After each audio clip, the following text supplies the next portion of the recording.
안녕하세요. 임플란트 타이거입니다. 한 사람당 35만원씩 지원해주는 평생교육 바우처 신청 접수가 시작되었습니다. 그러니까 내가 만약 학원을 다녀야 되겠다, 교육을 받아야 되겠다, 이때 수강료나 교재비, 재료비까지도 사용할 수 있는데요. 이런 평생교육 바우처 신청 기간이 공고되었습니다. 자, 먼저 공지사항을 살펴보시면 2023년 평생교육 바우처 신청 접수 공고가 나왔는데요. 신청 기간은 1월 17일부터 2월 3일까지입니다. 그렇기 때문에 올해 평생교육 바우처 신청하셔야 되는 분들은 반드시 이 기간 잘 살펴보시고 신청하셔야 됩니다. 자, 그렇다면 평생교육 바우처 어떤 것이고 어떻게 신청할 수 있는지 살펴보겠습니다. 평생교육 바우처라는 것은 학습자가 본인의 학습 요구에 따라서 자율적으로 학습 활동을 결정합니다. 그러니까 내가 배워야 되겠다라는 내 나름대로 어떤 것을 배울지에 대한 것을 스스로 정하고 여기에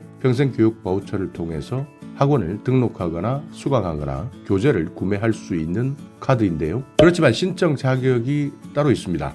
만 19세 이상의 성인 중에서 기초생활수급자나 차상위계층, 기준 중위소득 65% 이하인 가구의 구성원, 다만 1인 가구 같은 경우에는 기준 중위소득 120% 이하까지 해당될 수 있기 때문에 나의 기준 중위소득이 어떻게 되는지 반드시 확인해 보셔야 됩니다. 자, 먼저 기초생활수급자 같은 경우에는 생계급여, 의료급여, 주거급여, 교육급여 수급자까지 가능한데요.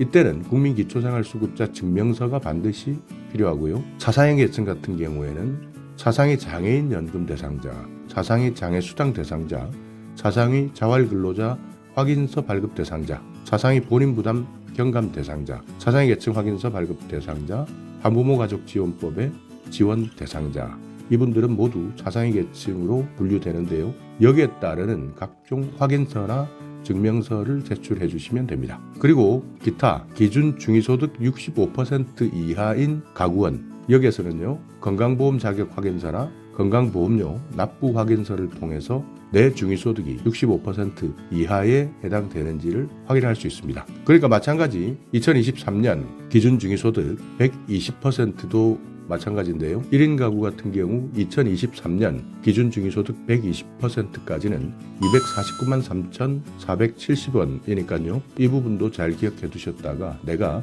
120% 기준 중위소득에 해당되는지 반드시 확인해 보시기 바랍니다. 자, 그렇지만 내가 평생교육 바우처를 사용하는 기간 내에 국가장학금을 신청한 경우가 있습니다. 이런 분들은 평생교육 바우처 신청이 불가합니다. 자, 지원 내용입니다. 한 사람당 35만 원입니다. 그러니까 만약 신청하는 사람이 두 사람이라면 70만 원까지 받을 수 있고요.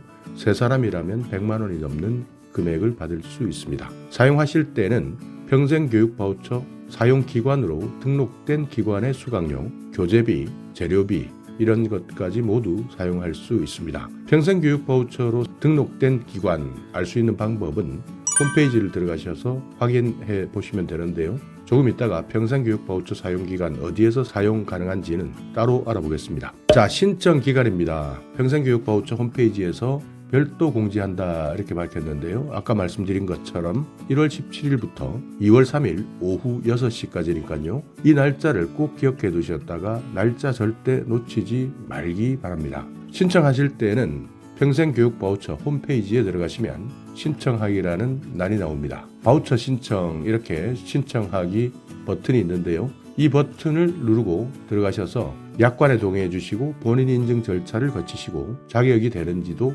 확인하시고 신청서를 작성해 주시면 됩니다. 여기에 신청하실 때 제출하는 서류들은 기본적으로 평생교육 이용권, 신규 발급받는 분들은 신규 발급 신청서, 재발급 또는 재충전 신청서를 작성하시고요. 개인정보 수집 이용 제공 동의, 그리고 아까 말씀드렸던 각종 소득 증명 자료나 가구원 정보 제공 동의, 이런 것들을 반드시 제출하고 입력하셔야 되고요. 학업 계획서도 선택하셔서 제출하시면 됩니다. 자, 이렇게 신청하시게 되면 신청 자격이 맞느냐 아니냐 이런 것들도 다 확인하는데요. 아까 말씀드렸던 기초생활수급자나 차상위계층, 기준 중위소득 65% 이하인 가구에 해당되느냐 이런 부분들은 행정안전부가 보유하고 있는 행정정보 공동이용망을 통해서 지원 대상인지 아닌지를 확인하고요. 기준 중위소득에 의해서 신청하시는 분들은 건강보험료 금액이 얼마이냐, 이 금액을 환산해서 기준 중위소득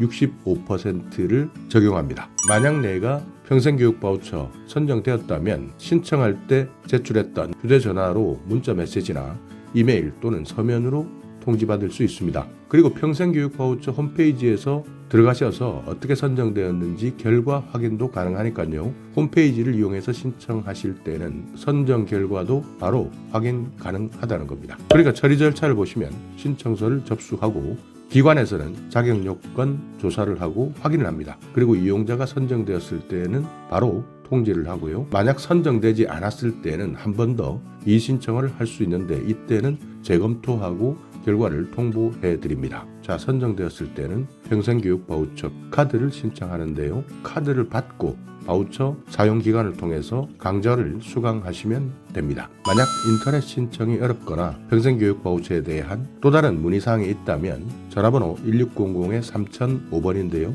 여기에서 문의하시면 됩니다. 자, 평생교육 바우처 발급받았을 때 사용하는 방법에 대해서도 알아보겠습니다. 선정되었다면 NH농협 체크카드를 통해서 카드를 발급받으셔야 되고요. 카드는 농협은행에 직접 방문하셔서 받을 수도 있고 NH농협 카드 홈페이지를 통해서 온라인에서도 신청 가능합니다.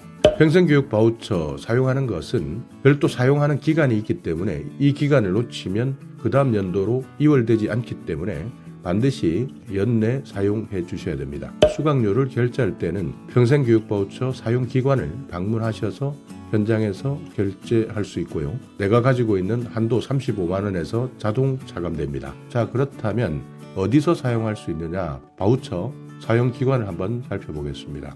평생교육 바우처 홈페이지 들어가 보시면 바우처 사용기관 안내라는欄이 나오는데요. 여기에 들어가 보시면 어디에서 사용할 수 있는지 전국에 대한 검색을 할 수 있도록 나옵니다. 그러니까 사용기관명을 바로 검색하셔도 되고요. 아니면 기관 구분이나 연계사업 유형, 운영 강좌 유형 따로 확인해 보셔도 됩니다. 여기 보시듯이 지역마다 각종 강좌들이 개설되어 있습니다. 공예원도 있고요. 필라테스도 있고요. 음식 조리, 제과 제빵 이런 여러 가지 내용들이 있으니까 내가 원하는 강좌는 여기에서 바로 사용 가능한지를 확인해 볼 수 있습니다. 자, 이렇게 오늘은 2023년 평생교육 바우처 경제적 격차 때문에 교육받을 수 없는 분들, 이런 분들이 교육받을 수 있도록 저소득층 성인의 자기개발, 자아실현을 지원하기 위한 바우처인데요. 가장 중요한 것은 2023년 평생교육 바우처 신청은 1월 17일부터 2월 3일까지다. 그렇기 때문에 신청 접수 기간 놓치게 되면 신청할 수 없다 하는 점 반드시 기억해 두셔서 시간 내에 접수하시고 혜택 누리시기 바라겠습니다. 자, 오늘 영상 여러분께 조금이나마 유익한 정보가 있었다면요. 오늘도 구독 그리고 좋아요 부탁드리겠습니다.